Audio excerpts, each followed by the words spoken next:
Je me suis installée le 28 décembre 2016. Je me suis installée dans de la culture, je me suis spécialisée plutôt dans de la culture hors sol.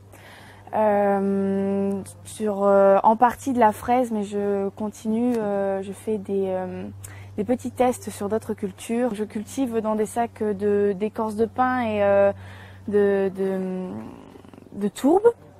Je me suis installée en tant que jeune agricultrice. Donc, je pense que je suis la plus jeune agricultrice de Gironde. J'ai 21 ans. Moi, j'ai toujours été baignée là-dedans de toute façon depuis toute petite. Il y a beaucoup d'arbres ici qui ont une histoire. Par exemple, un chêne où mon grand-père coupait les aromatiques. Je suis faite pour le maraîchage à proprement dit, les mains dans la terre et puis les intempéries, les gros coups de chaud. Et c'est vrai que non, c'est un métier, je pense qu'il y en a besoin et il n'y en a plus beaucoup. C'est vrai qu'à l'époque, la zone maraîchère, c'était entre 30 et 40 maraîchers. Ici, maintenant, ils vont être 5, 6 maraîchers à exploiter la terre. Mais c'est vrai que bon, il n'y a pas de cession à des jeunes. C'est vrai qu'il y a beaucoup de végétaux qui reprennent le dessus. Les terrains, c'est pas de la maltraitance végétale, mais les terrains sont plus entretenus. Il y a des ronces qui poussent. C'est vrai que non, c'est triste parce qu'on a un joli patrimoine.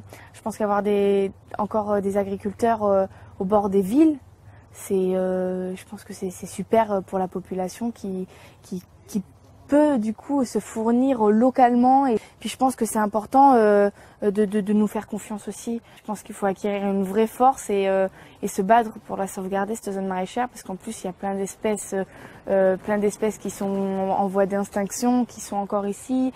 Moi, en ville, on voit pas de martins pêcheurs. Ici, je vois des martins pêcheurs. Je pourrais pas vivre ailleurs qu'ici, parce qu'ici c'est mes attaches.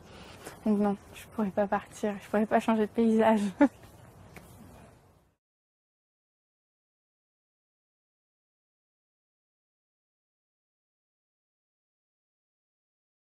On a démarré sur des exploitations de plein champ et ensuite on est venu se spécialiser dans l'agriculture serre.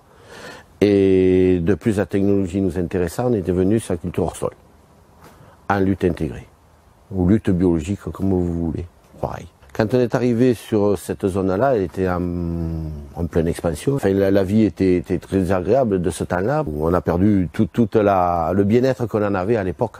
Il y avait beaucoup de pratiques collectives. C'est tout un art de vivre. C'est une convivialité qu'il y avait autrefois, quoi, hein, et qui s'est perdue. Paysage autrefois vivant, très vivant, et aujourd'hui jachère. Autrefois, on pouvait curer un fossé comme on voulait parce qu'on décidait de le faire durant un travail. Maintenant, on ne peut plus. Il y a la biodiversité qui est arrivée. Enfin, il y a énormément de contraintes qui sont arrivées sur la profession. Trop de contraintes, pas assez de rapports. Ce qu'on fait, nous, c'est qu'on ouvre des exploitations, on fait des visites. On a un syndicat qui font des visites d'exploitation. On accueille les citadins parce que c'est quand même le relation citadin urbain et agriculture, hein, pour leur faire voir exactement ce que l'on fait. On le fait ça plusieurs fois par an. Quand on habite à la campagne, ils sont bien gentils, mais il y a des gens qui sont là, ils travaillent, donc il faut le respecter aussi. Nous, quand on va en ville, on les respecte. Donc quand ils viennent chez nous, il faut qu'ils voient comment on travaille et qu'ils respectent le milieu là où on vit. Ça, pour moi, c'est très important. Ça a toujours trottiné un petit peu dans son esprit de ce métier. Franchement, vu les situations comme c'était, c'est un petit peu nous qui l'avons repoussé, d'aller voir ailleurs, d'apprendre autre chose, de voir un petit peu la vie à l'extérieur. Et puis, un beau jour, elle a eu un déclic, elle m'a dit « je reviens ». Pour remettre un outil comme ça à un jeune. C'est très, très, très lourd. Et il s'endette énormément. Le problème, c'est un très gros problème pour nous, pour la transmission.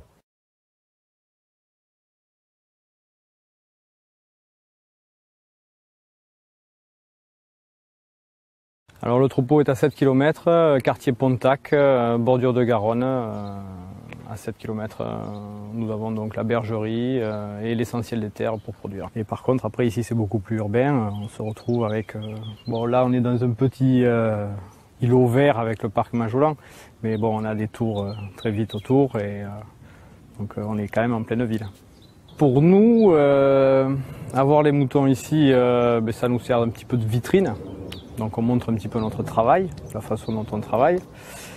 Après, il y a plein de contraintes que l'on n'a pas quand on est en zone agricole. Donc les odeurs, les mouches, le bruit, voilà, il faut faire comprendre un petit peu tout ça à tout le monde. La contrainte la principale, c'est les allées et venues entre les deux lieux. C'est la production d'un côté, la fabrication de l'autre et la vente. Donc il y a 7 km. Après, il y a quand même pas mal d'avantages parce qu'on a ce contact avec les gens, surtout la vente de nos produits parce qu'on est collé à la ville. Donc il suffit de présenter un petit peu ce qu'on fait et c'est assez facile pour nous pour le présenter et le vendre.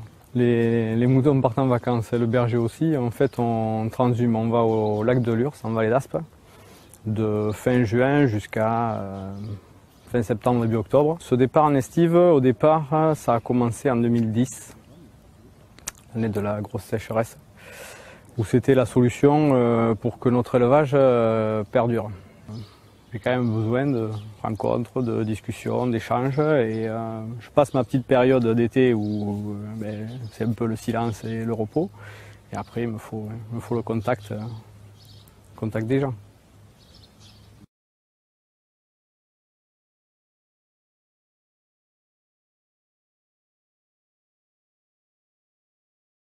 Les grands-parents étaient spécialisés dans quelques activités maraîchères. La ferme a évolué, s'est étendue. Après, l'idée c'était d'être autonome en fumier parce que pour faire venir de bons légumes, il faut avoir une fertilisation naturelle et le fumier de mouton est vraiment très riche pour ça. Donc il y a un troupeau qui a été créé à la base juste pour être autonome en fumier et petit à petit en fait on en a fait un élevage. Donc on fait de l'agneau de Pauillac.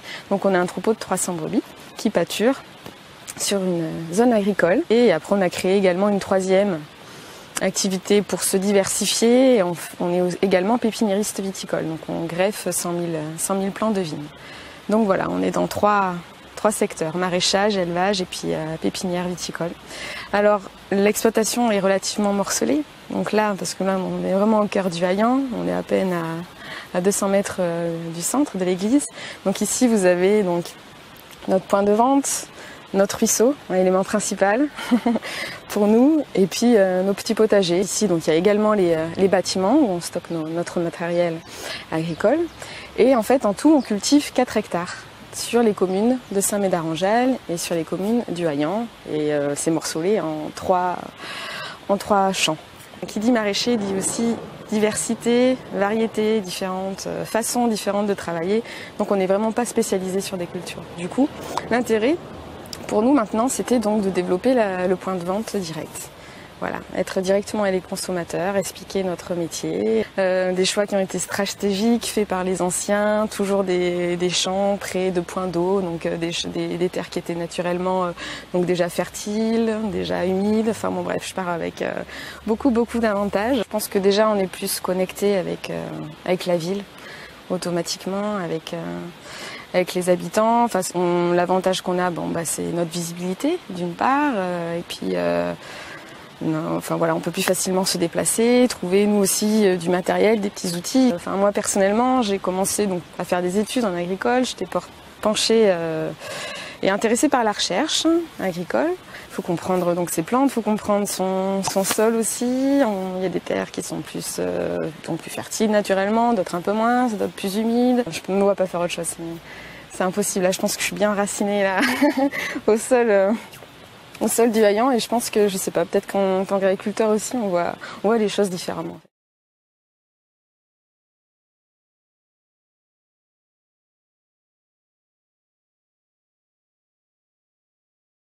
Mes parents sont arrivés sur l'exploitation en 1979. Ils étaient exploitants laitiers, ils étaient producteurs laitiers en Normandie. Ils souhaitaient se rapprocher d'une grande ville, notamment pour les études de leurs enfants. Je me suis installé en 97. Et donc j'ai eu l'opportunité de m'agrandir en 2006. Et ce qui fait qu'aujourd'hui on a une exploitation céréalière d'environ 400 hectares. On est sur un environnement très particulier qui est la presqu'île d'Ambès. C'est pour certains points un plus. On a des terres assez riches, de l'eau pour irriguer si on en a besoin quand elle n'est pas salée. L'eau de la Garonne est un plus. Évidemment, s'il y a une inondation, c'est plus compliqué. Donc voilà, ce qui permet de pallier un peu les à-coups climatiques qui sont à l'inverse de plus en plus violents. Et il y a quand même beaucoup de zones humides, de marais et puis de pâturage, donc je pense que ça fait un équilibre intéressant. Effectivement, pour la vie familiale, c'est un plus d'être à proximité d'une métropole comme Bordeaux. C'est certain qu'on a accès à beaucoup de choses que certains habitants en zone très rurale dont certains ne peuvent pas bénéficier. Donc ici, personnellement, c'est un plus. Même professionnellement, quand on a besoin d'aller chercher des pièces, on a beaucoup de spécialistes autour de nous. Donc ça fait partie des points positifs. Et les incivilités qu'on vit aussi au quotidien font partie des points négatifs. C'est bon, ça s'équilibre. C'est vrai que le fait d'être au sein d'une métropole comme Bordeaux, le PLU est très précis. Enfin, c'est des contraintes que je pense dans des zones très rurales, certains exploitants n'ont pas. Donc ça fait partie des inconvénients. Le PPRI qui est extrêmement rigoureux et avec la notion de compensation hydraulique qu'on peut avoir avec la métropole, c'est certain que c'est pas un plus. Mon métier étant de produire des céréales, le milieu dans lequel on vit, le milieu économique, est quand même extrêmement dur. On est dans une forme de guerre économique très très dure en ce moment.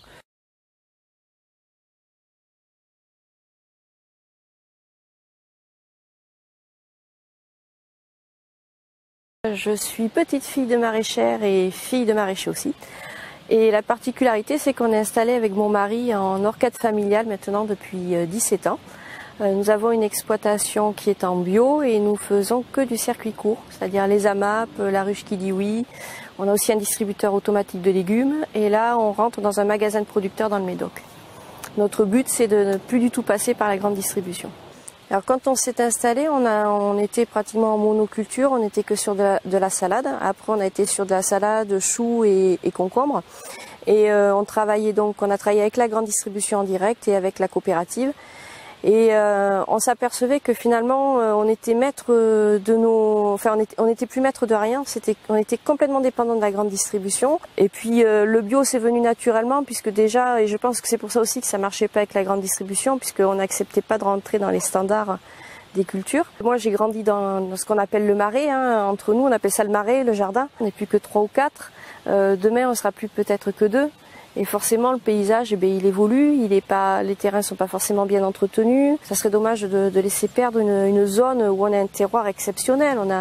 On a des terres sablonneuses où on sort la meilleure patate qu'il puisse y avoir. Les carottes, elles ont un goût exceptionnel. Sur le sol tourbeux, on peut faire des magnifiques poireaux et des salades super. Enfin, il y a vraiment quelque chose et ça serait dommage de laisser perdre tout ça, quoi. Je pense pas que je pourrais exploiter, travailler ailleurs et faire un autre métier, sûrement pas, parce que ça fait partie de moi et je ne conçois pas faire autre chose.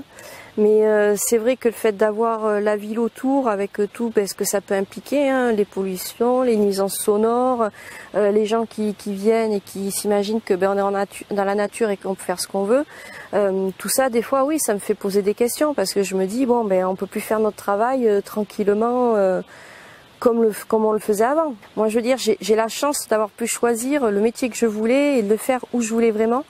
Et je veux pouvoir laisser cette chance à la génération de mes enfants. Je ne sais pas si mes enfants feront ça, s'ils le font, tant mieux. S'ils le font pas, je serai un peu déçue, mais ça sera leur vie. Mais que la génération future ait le choix de pouvoir travailler sur ce site exceptionnel.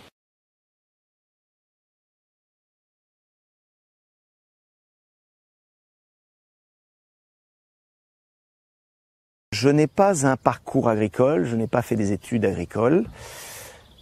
Mon père était agriculteur, il a été éleveur une partie de sa vie, puisqu'il a fait le choix, par rapport au type de terre que nous avons, d'élever du bétail plutôt que de choisir la voie des céréales, parce qu'on a des sols très difficiles à travailler. Ce sont des sols qui sont très humides en hiver, et très sec en été. Aujourd'hui, j'arrive à un cheptel qui est autour de 300 têtes de bétail. Pendant 25 ans, j'ai fait les deux, c'est-à-dire que j'ai été agriculteur, éleveur, et j'ai été commercial dans l'immobilier. Donc aujourd'hui, je me retrouve avec un élevage qui est bio, Mes animaux ont pour base d'alimentation l'herbe et uniquement de l'herbe. Pas d'engrais, pas de désherbant. Et les animaux sont toute l'année en plein air. Ici, on est en zone Natura 2000. Nous sommes dans un paysage qui est quand même très particulier, qui est unique. Nous sommes dans une zone humide. On est situé dans une presqu'île, c'est-à-dire entre deux fleuves. Vous avez à 100 mètres la Dordogne et vous avez à 2 ou 3 kilomètres la Garonne. On est dans une presqu'île. Je suis un des derniers éleveurs de la presqu'île. Et sur un des marais qui fait 250 hectares, je suis le seul à y mettre des bovins. J'avoue que je suis aussi passionné par ce côté nature, ce côté biologique. Pour résumer, on a bien évidemment un éleveur qui est passionné, sinon il ne serait pas là. On est dans un cadre naturel aux portes de Bordeaux, on est à 20 km aux portes de Bordeaux, des sols qui sont naturels, et des gens des personnes qui font tout pour garder ce côté naturel.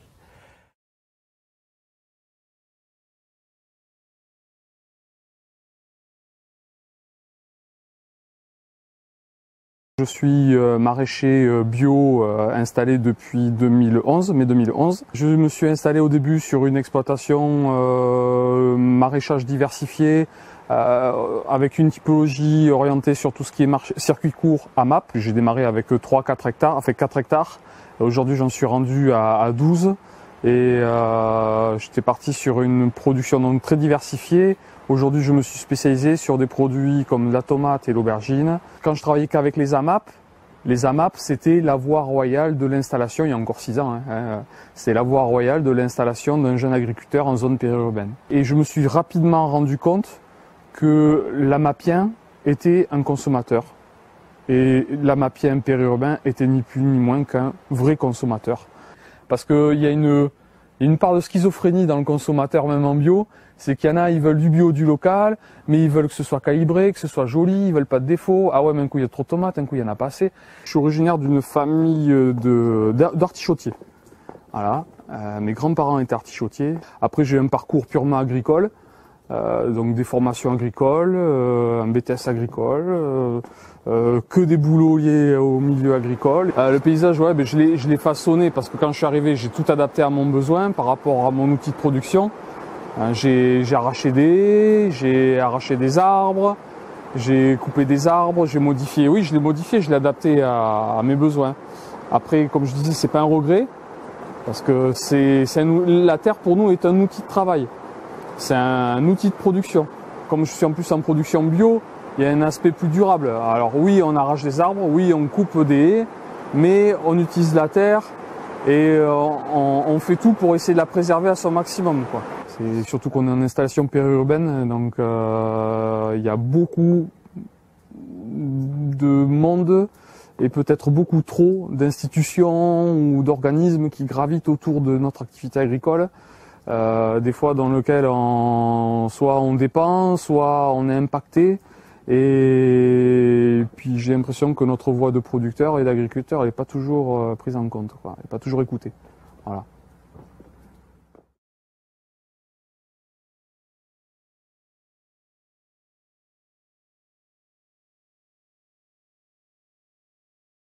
J'habite ici avec mon mari sur la ferme de Courtillas, qui est une ferme appartenant à la famille de mon mari. Et nous avions ce terrain depuis un bon bout de temps et nous venions y rêver. Donc on a décidé d'habiter sur ce terrain.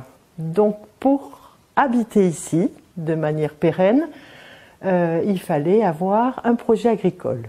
On était en 2011, j'ai fait une formation d'1 an à Blanquefort, au lycée agricole. 3 ans pour s'installer, 1 an de formation avec des stages, 1 an de bagarre administrative et la 3e année avec des voisins très inquiets de nous voir nous installer dans notre installation, donc où on fait maintenant 3000 poulets par an. Nous avons une clientèle de proximité, donc tous les voisins qui viennent acheter leurs petits poulets fermiers à la ferme de Courtillas. On a des segments de clientèle assez diversifiés.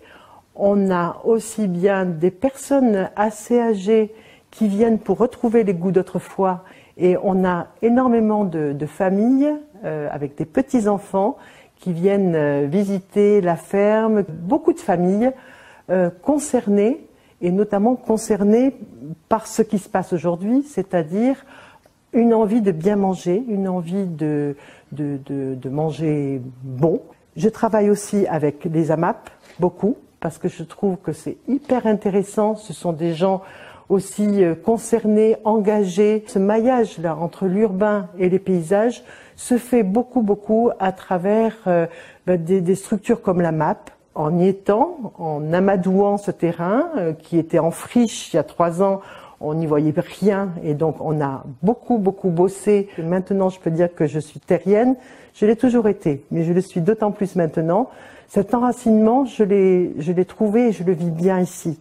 Mais à la fois, je me sens à ma juste place, mais vraiment juste place ici.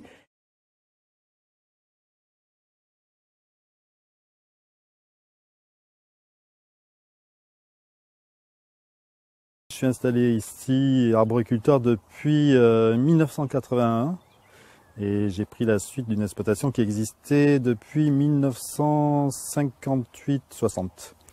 Voilà. Je produis des pommes, des poires et des noix, et de façon naturelle actuellement, sans aucun pesticide, aucun engrais. Je suis certifié bio, mais je ne traite même pas en bio. Ici, on se situe en limite en banlieue bordelaise, donc on fait de l'agriculture périurbaine ou urbaine, selon les termes. A priori, ça devrait être des paysages en constante évolution, et nous, on devrait s'adapter. Il se trouve que nous sommes un peu dans une zone un peu différente, parce que zone qui a été classée inondable administrativement et qui est fortement sclérosée en ce moment. Donc peu de gens ont envie d'investir, ou peu de gens ont envie de continuer les entreprises actuelles. Le fait d'avoir mis cette zone en zone inondable a permis aux espaces naturels de se développer, mais tout dépend de ce qu'on appelle un espace naturel. Si c'est pour faire une réserve indienne, une réserve naturelle, genre grand parc naturel, oui, pourquoi pas.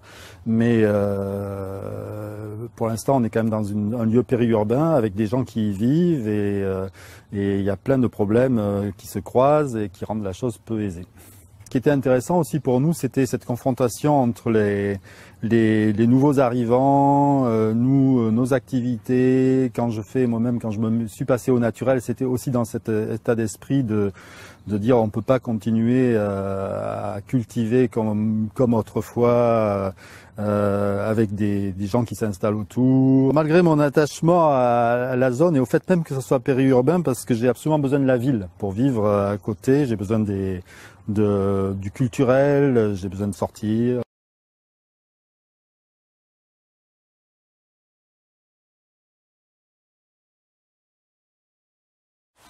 Je suis fils, petit-fils, arrière-petit-fils de maraîchers.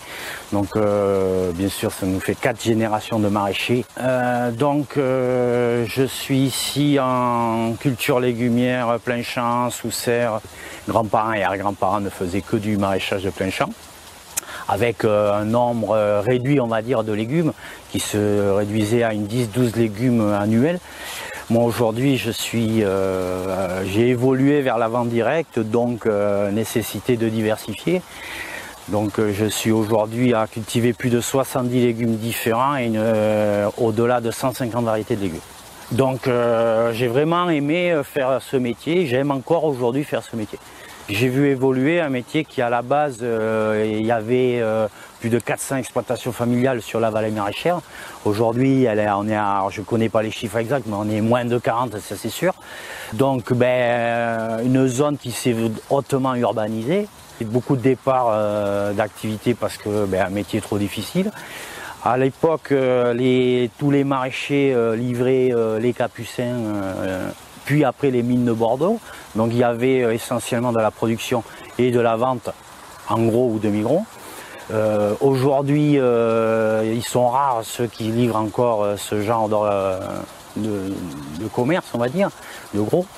Et la vente directe s'est développée par force parce que vu les surfaces qu'on cultive, vivre sur des petites surfaces et livrer des grossistes, c'est quasiment impossible aujourd'hui. Moi, j'ai évolué par choix vers la vente directe. parce que c'est quand même une formule qui me plaît, de faire beaucoup plus de légumes différents et d'avoir du contact avec mes concitoyens. Je cultive sans label, mais je cultive bio. Parce que pour moi, c'est quand même important de faire attention à l'environnement. Et on vit dans un environnement, nous-mêmes paysans, on y vit dans cet environnement. Alors le polluer, le détruire, pour moi, ça ne serait pas cohérent. On en a besoin. Et pour moi, cet environnement, c'est un partenaire pour moi. Ce n'est pas simplement un outil. Pour moi, je suis partenaire de la nature. Et elle me rend ce que je lui donne aussi. Et si on n'y fait pas attention, mais forcément, on n'aura plus rien demain. J'ai moi pour devise, on n'hérite pas de ses ancêtres, on emprunte la terre à ses enfants. J'ai quand même un attachement à ces terres et j'aimerais éviter de voir mes terres se construire. C'est ça surtout qui me chagrinerait.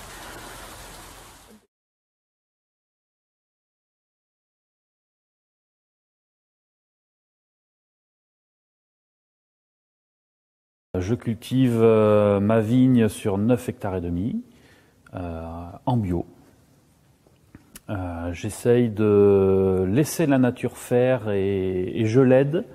Je l'aide pour que la vigne me donne le meilleur du naturel. Moi, j'ai repris l'entreprise de mon père et il s'est installé à son compte sur les terres qu'il avait déjà achetées et il s'est installé en bio.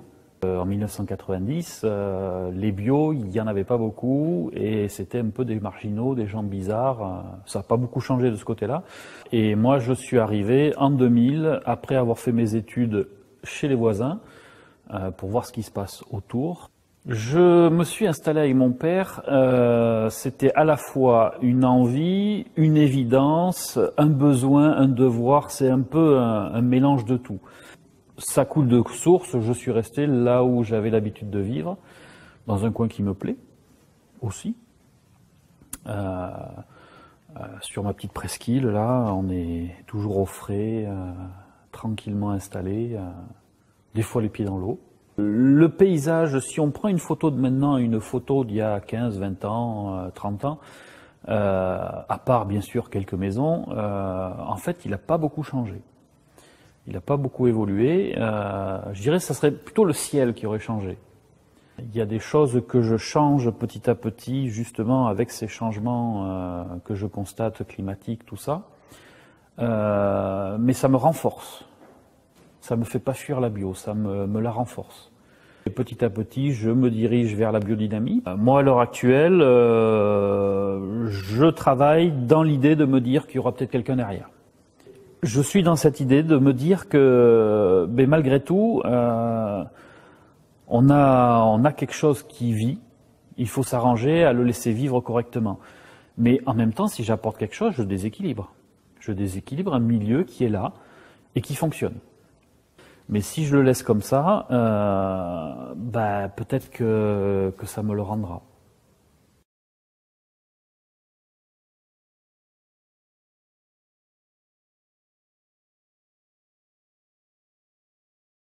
Nous sommes sur une exploitation agricole, on est en ferme pédagogique, on cultive du safran ici en Gironde, sur Ambarès, et on fait également des plants de légumes, plants de fleurs, on fait des visites pour apprendre à découvrir le safran. On cultive sur des terres familiales, ce sont des terres de Jean-Noël, mon époux. On a découvert le safran par hasard. De toute façon, les belles histoires sont souvent des rencontres par hasard. C'est pour ça qu'on a commencé le safran en 2007. Et ça fait, cette année, en 2017, 10 ans déjà qu'on fait du safran. Mon mari est fils d'agriculteur. Ses parents faisaient donc de la vigne, des arbres fruitiers et des légumes en primeur, qui vendaient sur les capucins et qui étaient achetés par les mandataires. Ces terres-là sont des terres qu'il faut justement connaître parce que on a des veines d'alluvion, on a des veines de graves profondes, de graves avec de l'argile à 50 cm. Donc il faut les terres ne se cultivent pas au même moment, on ne cultive pas les mêmes choses. Les amendements et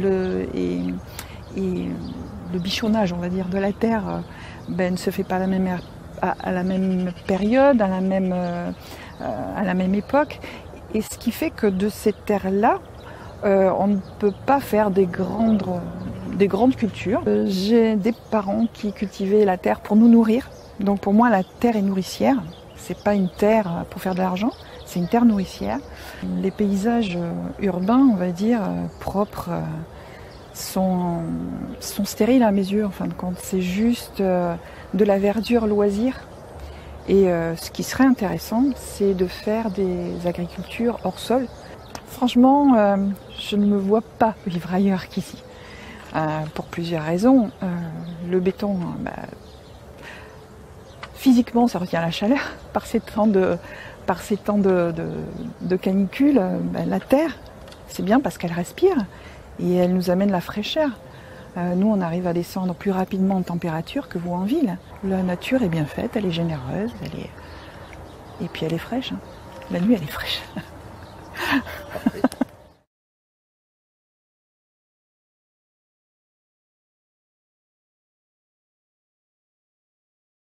Je suis apiculteur depuis environ 8 ans. Actuellement, je suis en pluriactivité. Donc j'ai augmenté le cheptel, j'ai une 50aine de ruches. Donc j'ai effectivement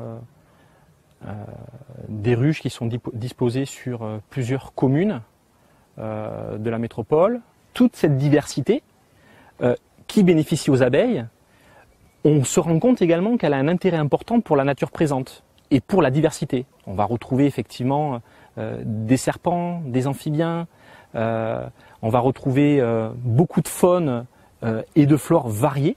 Et j'ai un attachement tout particulier à ce que ces territoires-là restent préservés au-delà de mon métier pour permettre à mes enfants, aux générations futures, de garder un lien important avec cette nature.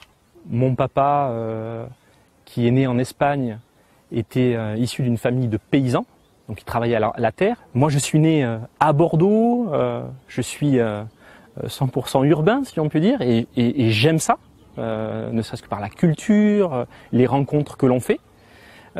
C'est intéressant parce que finalement, le métier d'agriculteur en ville, c'est aussi beaucoup de liens avec les autres personnes. L'apiculture, dans l'agriculture, c'est d'abord de l'élevage. L'élevage des reines, l'élevage des abeilles, avant même la production.